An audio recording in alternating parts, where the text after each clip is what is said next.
Et salut à toutes et à tous, aujourd'hui on se retrouve pour une nouvelle vidéo. Je suis avec mon pote. Salut.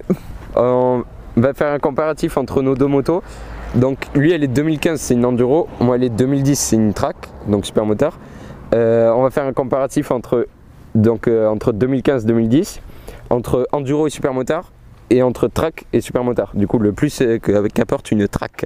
C'est parti.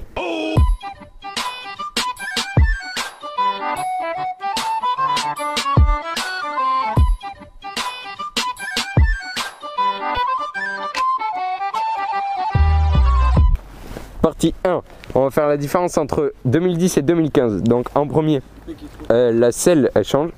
En fait les dessins, les autocollants ils continuent sur la selle et pas lui. Ensuite son réservoir il est plus gros, il fait 6,5 litres, moi il en fait 6. Il y a 1 litre de réserve dans tous les cas.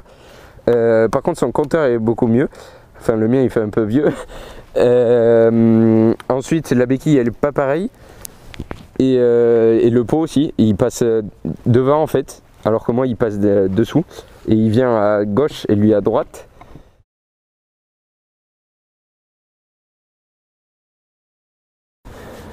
Donc en deuxième partie, la grosse différence entre une enduro et une supermotard, forcément c'est les roues.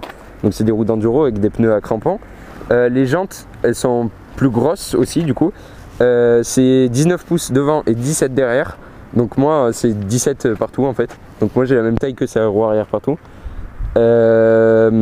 Ensuite c'est pour une utilisation différente parce que forcément si vous roulez que sur le bitume ça sert à rien parce que ça s'use plus vite, ça coûte plus cher. Et du coup je crois que j'ai tout dit. Bravo. Allez McDo. Par contre la sienne elle est plus haute, donc si vous êtes petit ça conviendra pas. Elle est plus haute de 20 cm environ. Voilà, puisque les roues sont plus grandes en fait.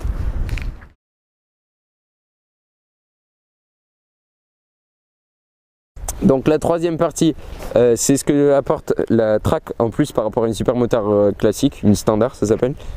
Par contre j'ai pas les 2016 pour vous montrer, elles sont encore différentes. Donc je vais regarder sur internet, je peux vous dire 2-3 trucs mais voilà.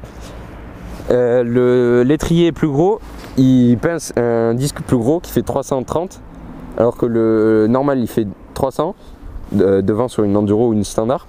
Derrière par contre c'est la même chose. La fourche a un plus gros diamètre, donc elle est mieux.